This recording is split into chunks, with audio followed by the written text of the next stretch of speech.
over the weekend that there is some absolute truth to the fact that the list of CM Punk's enemies at this point, it's not just Young Bucks, it's not just Jericho. I guess it's still Kenny. Wade Keller reporting over the week that Punk and MJF have got their issues as well, as in Moxley, and basically every top guy in the company seems to have their issues with CM Punk, and Moxley didn't shy away from giving his side of the story here. No, he didn't, and I think it's a fascinating, because I listened to the whole thing, and what I took from the kind of the big comments, which he kind of does at the beginning, it's like they're exasperated, and it's like, yeah, we have to talk about this stuff and events. I took it with the bullshit and the drama, and I kind of could see his point. If you think of the play, like in terms of in WWE, for example, like there's a different culture, isn't there? For there, it's a very kind of like quite close, tight knit, like almost paranoid culture at times when he was there in WWE. AEW, let's face it, it's full of people. I'm going to paraphrase Shaz here: messy bitches. And you've signed the fucking biggest queen messy bitch of all in Phil Brooks, like, and it feels like that kind of drama, the kind of amplification of social media as well. Like, what I took from it is like he is completely exasperated by this. Like, it's just like I couldn't give like less of a shit. Similar to the Rev Pro story, basically says we should be talking about Vikingo and Kenny. We should be talking about the Killer pay-per-view. Instead, we're talking, and him included, we're talking about this shit. And us included, we're talking well, according to him, we should be talking about fucking Marina Shafir for quite an extended amount of time. Who appears I'm not sure on that. No, I'm not. You mentioned the Bloodsport match. I'm agreed. I've seen no element of that come through on television in any way, shape, or form. But he's an MMA fetishist. He kind of likes that stuff, doesn't he? Yeah. But I was kind of very bullish on Friday with this about CM Punk coming back and everything else. You hear kind of what Moxley says here. It's just like yet another person who's pissed off with Phil.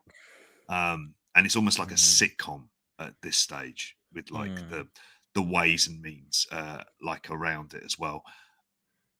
However, I will always go back to like the wrestling world is always an infinitely more interesting place with CM Punk about than when it isn't there as well. But it's almost like the impression is that he could have, and I would agree with Steph there in the chat, that other than the Punk stuff, it's a chat between a married couple where, he talks about a few things like bleeding their fucking massive cat and the rest of it. So you really can avoid that stuff. And a lot of adverts as well.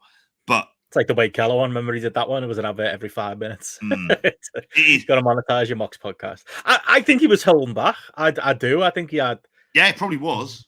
Much more to say. You can read between the lines on some of the things he says. The fact that he, made kind of reference the fact, Punk coming in hopping on one leg but still bumping, and just the way he kind of obviously talks a lot about, he's got a lot of love for Hangman Page. Clearly, he's clearly close with Jericho. In his own words there as well, which maybe wasn't something until this week I'd maybe put together as a thing. Yeah, I don't know. And Will got a lot of grief today on Twitter for daring to say that he thought this was quite equivalent to what to Punk's meltdowns. Again, I would say if, listening to it and hearing Mox's context, it is different. It is. Yeah. I don't know. He's exasperated. He is holding back. He's not going as scorched earth as Punk. And overall, I think you've got to take away from it, despite his misgivings, he seems quite happy at AEW. I know those two things are a little bit paradoxical, but he does seem happy with his lot in life, and he wants to just, enjoy it going forward. And he's signed a long-term contract, isn't he? Yeah, so 5 years. He signed it, but I do think there was some truth in, Will's post in that, or just generally, it's not just Will saying it, that it is still messy there. The fact that you can't help but look at the story and be like, so Moxley wasn't under contract and he was champion. And then our mate Phil was gonna, whether you believe it was because of the injury or because he just didn't want to lose, He was getting lawyers involved because he didn't want to lose a match. And then you put the belt on him next, and it was just like, fucking hell.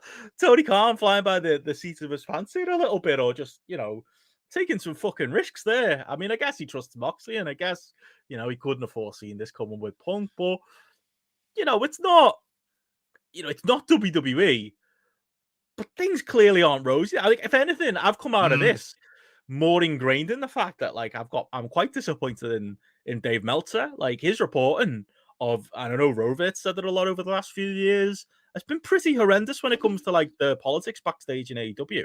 Yeah. Like, if this was any other company, if this was WCW, if this was WWE even, we'd have known about it. We wouldn't have taken a message board post where Dave slips up and mentions that Punk got lawyers involved for us to hear that story. We would know that. We would know about some of these bust-ups backstage. We would know about the Moxley and Punk stuff. We would know that, like, that things clearly aren't rosy there. There are, there's mess there. It goes back to the Cody stuff that I always bring up. That was, when one of your founders, one of the people with the most power and most privilege in the company is so happy to walk away, then maybe the management isn't as good as it could be. You're not asking for, Tony Khan to become a tyrant overnight, but you can't help but look at some of this stuff. Look at Punk's, meltdowns, look at the All Out stuff, and the fact that Tony Khan was sat right next to him when that happened, and Punk was bold enough to do that. To look at, some of the things maybe Moxley has said here, although it is, in a different kind of vein to Punk, and to even go to, Punk and his Instagram post we talked about last week, and some of the things he said there, where he was kind of throwing AEW, the company, under the bus. None of that makes Tony Khan look the best, as far as, like, as I've always said, a man manager, as a people manager, and as far as, like, what they've got backstage there, as far as, keeping things running smoothly. Like, it's like Moxley said himself, it's kind of just one too many of these stories seem to be coming out. Oh, they are. And a lot of them involve the top of the card as well. I think there is a certain type of personality they've invested in. I mean, you cannot go away from it. The problem is here is Tony kind of set the rod for his own back. That, like, a lot of this originally is, and I heard Sean Rossap talking about this today, and saying about the idea of perception. And a lot of it was the perception that it all seems to really stem a lot from the Colt Cabana stuff, and him being kind of, like, demoted from television. Like, that is the things that kind of set in mode. Then you have the kind of the Hangman promo and the rest of it. And a lot of things really do escalate from there as CM Punk does CM Punk type things. But it's like, by not punishing Punk, now you've opened up, like, the Pandora's box of what wrestlers can say or do. And they're going to take liberties. And they're doing that with Tony Khan. And he is a bit of a soft touch. Can't get around that. And that's the situation we're in. So these things aren't being dealt with. And you've got lots of quite, the polite word is combustible personalities kind of put together. Very different types of people.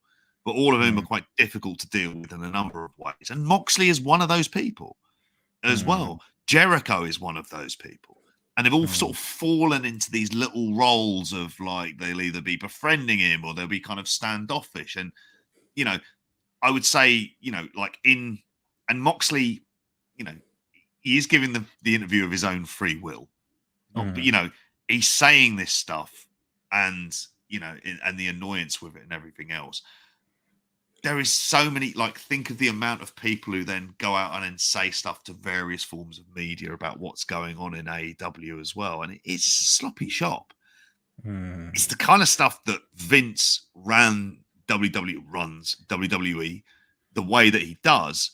The reason it's been that way. There's a lot of negatives there, though. I mean, there is a lot of negatives. Scared of the road you're going down here. Like, no, that's why in his mind he does it the way it is, because he doesn't want wrestlers to end up. I'm not saying the way that he does it is absolutely justified, because it is the other extreme, isn't it? You create that culture of paranoia and fear, but you sure as fuck aren't going to be allowed to be publicly bitching about stuff in the company. They won't be doing that. God, if they even brought up the fact they had to pay their own hotel expenses, they'd be losing their shit, wouldn't they? Whereas AEW is the same, and it feels like it's a mess in this way. Is this going to be the straw that breaks the camel's back? Everyone is saying that they don't like to, don't want to work with CM Punk at this point, but I'll go back to the comment that I said on Friday, which is they haven't got anyone else like him, for better or for worse. And what he adds is an element of fucking edge, because if he comes back, he is a captivating character to put on TV at this particular moment in time. The odds of that happening do feel like they're slightly lessening, but they have been in conversation for a long time, AEW and Punk. So you don't know if it's going to be. That's what's so frustrating about this. This obviously coming out this week with Fightful's reporting and Wage reporting that it sounds like, Punk and AEW have had contact. It sounds like there's at least been meetings planned if they haven't taken place. It sounds like there was communication with Tony Khan. Like, there's definitely two sides to me on this story. There's the side of me that's like, I love the chaos. I love CM Punk. I find it highly entertaining.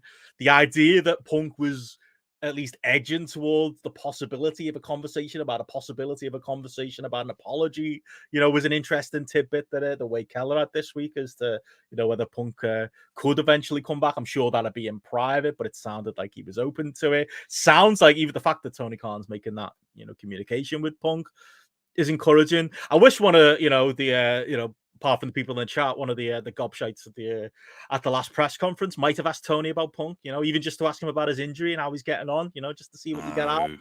It's taking this bust up to get that detail out of it. But obviously the wrestling fan in me does want to see Punk come back.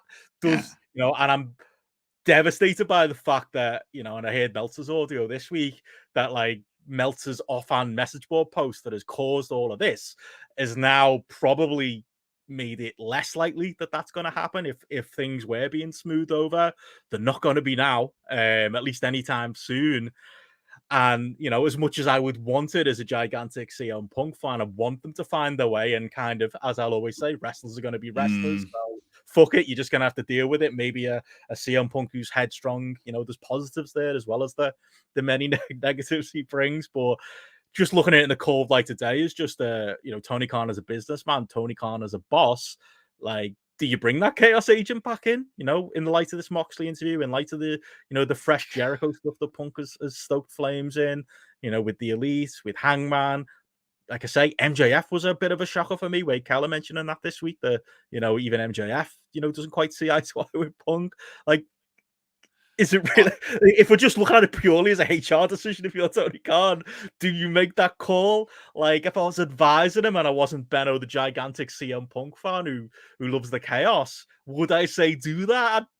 I might say no, to be honest, and that's sad, because the superfan in me would take CM Punk over for these gobshites, especially Jericho, but is that the grown-up decision? Doesn't mean Tony Khan will make it, by the way. He might still do it, and we might be talking about more chaos in a couple of months, but I don't know if that would be the grown-up or quote-unquote right call. And these are all people at the top, isn't it? It's not Powerhouse Hobbs losing his shit because of fucking CM Punk or whatever. It's people up and around that it does feel like, for the most part, it's a lot of people up and around that kind of top end of the card. It's kind of impossible, because you're going to piss off that many people that it's going to make your life difficult. He's kind of proven that he's not going to be able to manage him. If he comes back, you feel like, is it going to be a case where he goes, right, I'm going to come back, but I'm not having anyone I'm not having these lot to tell me what to do. Does he require him to come back? Like, does he really need him at this point in time? Like, that would be the other kind of decision as well. What you're paying for him, is he going to result in the kind of ratings and buy rates that you want? You'll have a short-term bump, but how long will that be sustained? And is that worthwhile in the longer picture as well? I would say, and this is where you kind of get into the, like, I would say, like, defense of CM Punk and his attitude on this, because the man's a dick. We've said this many, many times. We've not been shy on this. He is. He's a dick. However, there is a thing about where... Well, we don't have to work with him, is it? No, we don't. We haven't got to hang out with him. We can be fans of him. I'm no desire to fucking speak to the bloke. Like, whatever. Talk hockey. All right, you're on your own. With that kind of stuff. The part of the thing is, with this locker room, and I think there is a part of like a locker room culture there that maybe needs to be broken up a bit.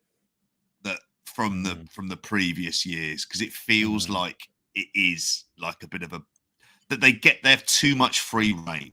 Like, we've said this about storylines and as wrestlers, and it feels like that there is an element of like trying to like kind of tighten things up as a company. Not like I'm not talking about an AEW handbook. I don't think a team building away day is going to be the kind of thing that fixes this. But I'd watch like, that. I still want to make that joke. Don't do that. No, just throw an interim title in a room and just throw all the wrestlers, all the main event wrestlers in, and let them fight. You know, and whoever comes out comes out. Just do it as a shootout. See what happens. You know. I don't know. The quickest. CM Punk sat there with a guitar singing about like the free love freeway.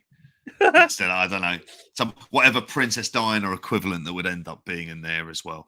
But it's not going to be managed properly. I don't have any faith they're going to manage it properly. I don't think Tony Schiavone's not going to be able to manage it on there as well. It feels like the wrestlers he keeps giving office jobs probably aren't going to manage it. There are things with this where it's like he needs some bastards. That's what he needs in there is some bastards. Like he really does. No, just to manage some of these lot. It's like right. I really do, because I also think as well, like with CM Punk, he is like this. But there have also been reports, and I wouldn't say they're all bullshit, from younger talent who've really found speaking and working with him all right.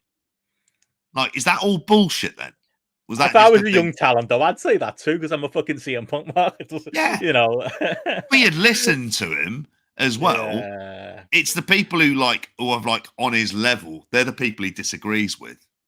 Which again, I would recommend everyone to listen to our Patreon show. We reviewed the Best in the World documentary about him, because you can see like some of the psychodrama stuff. The fact he can't get on with men is like another one as well. Brother stole like 20 quid from him, so never speaks to him again. I know it was more than 20 quid, but it's CM Brent, there he is. Oh, Steph said the chat there. Yeah, Tony's got a media call planned for before Ring of Honor, so maybe we'll get somebody having the bollocks to ask a real question. Maybe I'll try and call it. Wrestle Joy. How do you like your belly tickled, Tony? Like, what other bullshit they're coming out with this week? Maybe Meltzer will call in and apologise for starting all this, as Steph rightly says she did predict. Yeah, I mean, maybe that'll happen, but yeah, it's just I priced the likelihood on Punk coming back way lower than I did, a couple of weeks ago. I haven't sat on it since the weekend show. I just don't see it happening. Doesn't mean Tony can't do that. Doesn't mean it's completely impossible, but. Yeah, just fucking another chapter in this, and on the Moxley thing, I would just like to hear his fully uncensored takes, but maybe credit to him for not burning the entire house down and leaving some things out. I'm sure he had things to say about Meltzer and the other people at that website that have been quite leaky lately, but that, at the same time, that's their jobs. They should be reporting this stuff. We shouldn't be finding this stuff out through message boards and Instagram meltdowns. As we talked about, this is stuff that should have been reported on and shouldn't have been left to fester and blow up. That isn't necessarily the of the interest of the journalists reporting on this. What the consequences, at least as far as internal company politics and people's feelings getting hurt, isn't shouldn't really be front of mind, should it? We should be just reporting the news. Wouldn't that be great? But yeah, we'll see what happens. We'll see what comes out of the ROH call later this week. We'll end up on top of the 17,000 podcasts we're recording this weekend. JP, maybe we'll add another one.